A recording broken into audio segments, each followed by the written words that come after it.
GeM TV நேயர்களுக்கு வணக்கம். இப்போது நாம் பார்க்க போவது ரீ படத்தின் திரை விமர்சனம்.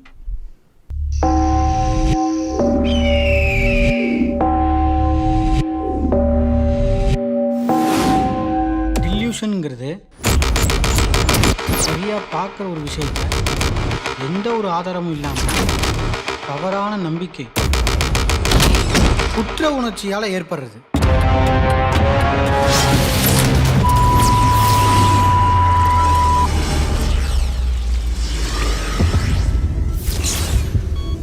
பிரசாந்த், காயத்ரி, ரீமா, மும்தாஜ் உள்ளிட்ட பல புதுமுகங்கள் நடித்திருக்கிறார்கள்.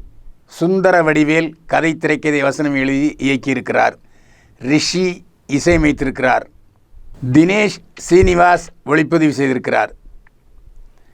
ரீ படத்தினுடைய கதை ஒரு வித்தியாசமான அமானுஷ்ய நிகழ்வுகளையும் கனவுகளையும் கொண்ட கதை. பிரசாந்த் சீனிவாசனுடைய மனைவி காயத்ரி ரமா. முந்திரி கொட்ட பேர்வழி.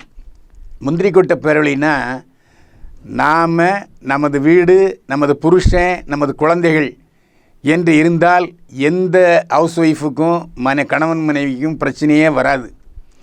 அடுத்த வீட்டில் போய் ஹலோ நீங்கள் நல்லா இருக்கீங்களா, நான் நல்லா இருக்கேன், இந்த பேச்சுவார்த்தையோடு நிறுத்திக்கிட்டேன்னா எந்த பிரச்சனையும் வராது.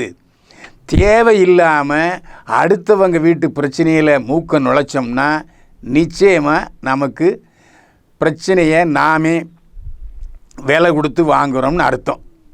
அந்த மாதிரி காயத்ரி ரமா பக்கத்து வீட்டில் ஒரு கணவன் மனைவிக்கும் சண்டை வருது. கணவன் மனைவிக்குள்ளே சண்டை வந்தால் பேசாமல் வேடிக்கை பார்க்கணும். இதில் சமாதானப்படுத்த போனாலும் வில்லங்கமாயிரும், கணவனுக்கு சப்போர்ட் பண்ணாலும் வில்லங்கமாயிரும், மனைவிக்கு சப்போர்ட் பண்ணாலும் வில்லங்கமாயிரும். ஏன்னா இன்றைக்கி கணவன் மனைவி அடிச்சுப்பாங்க, நாளைக்கு கணவன் மனைவி ஒன்றாயிருவாங்க. இது தெரியாமல் இந்த காயத்ரி ரமா அந்த பிரச்சனைக்குள்ளே சண்டைக்கு சமாதானம் போகிறாரு. திடீர்னு மனைவி கணவனுக்கும் அதிகமான சண்டை வந்து கணவன் மனைவியை தள்ளி விட்டுறான். மனைவி செத்து போயிடுறான். அந்த கொலைப்பழி காயத்ரி ரமா மீது விழுகிறது. நல்ல வேளை யார் செஞ்ச புண்ணியமோ அவன் கணவன்காரன் இல்லைங்க, நான் தான் தள்ளி விட்டேன், செத்து போயிட்டா, அந்த பொம்பளை சமாதானம் பண்ண தான் வந்துச்சுன்னு சொல்லி காயத்ரி ரமாவை காப்பாற்றி விடுகிறார். நல்ல மாட்டுக்கு ஒரு சூடு, பேசாமல் இருக்க வேண்டியதுதானே. இன்னொரு முறை பக்கத்து வீட்டில் வேறொரு வீட்டுக்கு குடி போகிறாங்க. ஏன்னா அந்த பிரச்சனை வந்தவுடனே சரி இனிமேல் இந்த வீடு சரிப்படாதுன்னு புது வீட்டுக்கு போகிறாங்க. புது வீட்டில் பக்கத்து வீட்டில் ஒரு டாக்டரோடைய மனைவி குழந்தைகள் இருக்காங்க. டாக்டரு வீட்டில் திடீர்னு சத்தம் வருது. வர்றதா காயத்ரி ரமா சொல்கிறாங்க. அது நினைப்பா உண்மையாங்கிற நமக்கு தெரியாது. திடீர்னு அந்த வீட்டில் உள்ள டாக்டர் மனைவி காணாமல் போயிடுறாங்க. இது ஒரே பிரச்சனை ஆயிடுது, போலீஸ் கேஸ் ஆயிடுது. வம்பில் போய் காயத்ரி ரமா மாட்டிக்குது.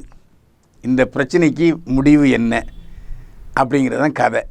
ஒரு வித்தியாசமான அணுகுமுறையில் சுந்தர வடிவேல் கதை எழுதியிருக்கிறார். வித்தியாசமான கதை தான். ஏன்னா இந்த படத்தில் கதையும் இருக்கிறது, படத்தில் பாடமும் இருக்கிறது. தேவையில்லாமல் அடுத்த வீட்டு பிரச்சனையில் தலையிட்டால் நீங்கள் தான் ஆபத்தை சந்திக்க வேண்டியிருக்குங்கிற ஒரு நல்ல பாடத்தையும் சொல்லியிருக்கிறார் சுந்தர வடிவேல் இயக்குனர். இந்த படத்தை பொறுத்தவரை புதுமுகங்கள் நடித்திருந்தாலும் பிரசாந்த் கதாநாயகன் நடித்திருக்கிறார். நிறைய படங்கள் நடித்த அனுபவம் அவருடைய முகத்திலே தெரிகிறது. காயத்ரி ரமா கதாநாயகி. அதாவது இதுதான் முதல் படம்னு அவர் சொல்லவே முடியல. ஒரு நல்ல அனுபவம் உள்ள நடிகையை போல படத்திலே அவருடைய நடிப்பின் திறமை வெளிப்பட்டிருக்கிறது. இப்போ படத்தில் பக்கத்து வீட்டு டாக்டரு, கொலைகாரன் எல்லாருமே புதுமுகங்கள். அதனால் புதுமுகங்களை வைத்து வேலை வாங்குவது ரொம்ப கஷ்டம். அந்த கஷ்டத்தை சிரமமாக கருதினாலும் அதை சிறப்பாக செய்திருக்கிறார் இயக்குனர் சுந்தர வடிவேல். இயக்குனர் சுந்தர வடிவேலும் ஒரு சின்ன பாத்திரம் செஞ்சுருக்காரு, அவரும் சிறப்பாக நடிச்சிருக்காரு. ரீ படத்துக்கு தினேஷ் சீனிவாஸ் ஒளிப்பதிவு செய்திருக்கிறார். ஒரு பட்ஜெட் படம், குறைந்த செலவில் எடுக்கப்பட்ட பட்ஜெட் படம்.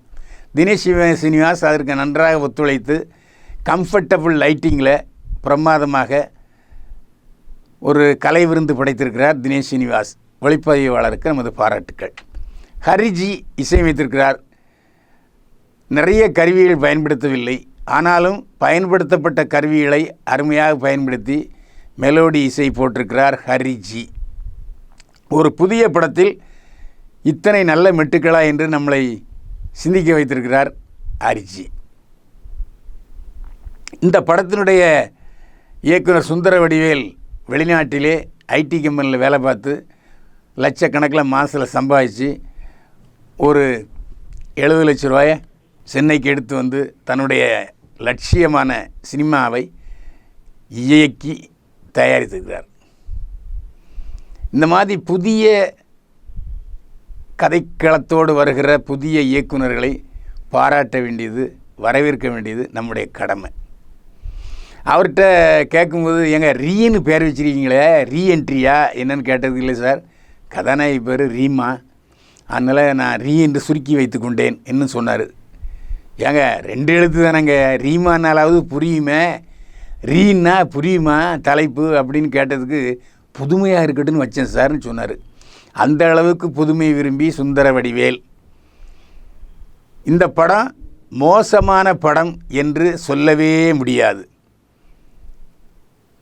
இன்னும் கொஞ்சம் வசதி வாய்ப்பு பொருளாதார ரீதியில் வசதி இருந்ததுன்னா இயக்குனர் சுந்தரவடிவேல் இந்த படத்தை பெரிய அளவில் கொண்டு போயிருப்பார். இருந்தாலும் அவருக்கு கிடைத்த பொருளாதார வசதியை கொண்டு சிறப்பான படத்தை இயக்கியிருக்கிறார் சுந்தரவடிவேல்.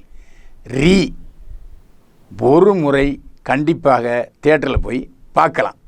பைல்வான் பார்வை ரீ படத்துக்கு 135 மதிப்பெண்கள்.